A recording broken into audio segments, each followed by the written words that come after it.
Dr. Ashun specializes in developing ways to make schooling effective with psychology. She won a scholarship to pursue her PhD in New York, and since then, she has taught children from the ages of 6 to 18, often teaching mixed ability classes with children who have special needs. Currently, she's working on a project in Ghana that is funded by the Canadian International Development Agency, CIDA, developing a literacy project in the town of Asamankese. She has written several children's books that are available on Amazon.com, and her first adult novel, Rain on My Leopard Spot, was a quarter finalist in the Penguin Breakthrough Novel Award 2010. Please help me welcome Dr. Ashun. Hello. Hi. Thank you so much for having me. So how are these children doing? They're the children that Nanaya was talking about. They're struggling.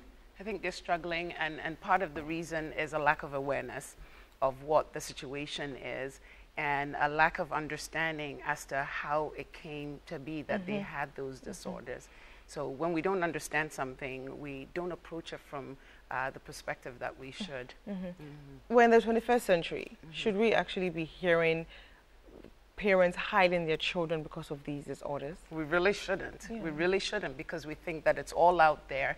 But I wonder whether the means by which parents and children are getting the information is really the most effective means, because if it was effective, we would be far further along than we are right now. So we shouldn't be hearing of it, but unfortunately that's where it is, and especially this part of the world where there's just so much of an emphasis on superstition and other causes of disorders instead of looking at a medical reason why. I think our first, and I was discussing with Nanaya earlier, that whenever anything goes wrong, our very first thought is it must be the devil who did it, or some poor relative, you know, somewhere else. And we don't realize that it's possible that it's something else. In fact, it's highly possible that it is something else.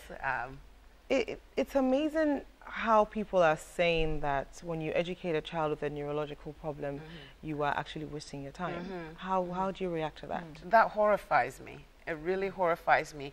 But it begs the question, what is education for? I think that we've sort of been schooled into thinking that the whole purpose of education is to be able to find meaningful employment. And that's not it. It's to make you a better citizen, to make you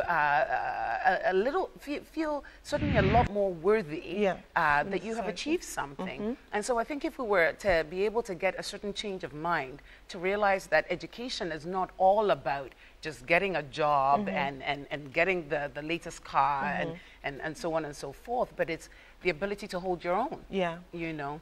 So what would you say we can do to these, for these children to make them better citizens?